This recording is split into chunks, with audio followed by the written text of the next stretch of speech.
20 वर्ष परंपरेची आणि 20 वर्ष अभिमानाची साजरी करूया दहीहंडी संकल्प प्रतिष्ठानची अशा घोषवाक्यांमध्ये संकल्प प्रतिष्ठाननं दहीहंडी उत्सव आयोजित केला। संकल्प दहीहंडी उत्सव 2025 यंदाचं हे 20वे वर्ष आहे। ठाण्यामधील शिवसेनेचे माजी आमदार रवींद्र फाटक यांनी हा संकल्प दहीहंडी उत्सव आयोजित केला।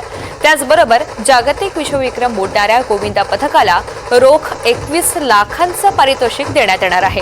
ठाणे आणि मुंबई उपनगरामध्ये सर्वप्रथम जे गोविंदा पथक संकल्प प्रतिष्ठान ठाणेतर्फे आयोजित दहीहंडी उत्सवाच्या ठिकाणी येऊन 9 थर लावतील आणि सलामी देतील त्या पथकाला 11 लाख रुपयांचं पारितोषिक हे देण्यात येईल।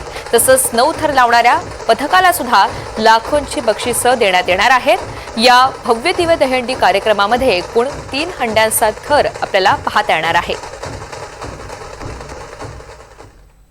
ह्या दिवसाची वाट सर्व गोविंदा वाट बघत असतात आणि 16 तारीखला आपल्याकडे दहीहंडी उत्सव होत असतो आणि संकल्प प्रतिष्ठान 20 वर्ष या चौकामध्ये दहीहंडी उत्सव साजरा करत असतो। मला वाटतं हळूहळू करत हा संकल्प प्रश्न अख्ख्या देशामध्ये जगामध्ये आपल्या माध्यमातून पोहोचलाच आहे।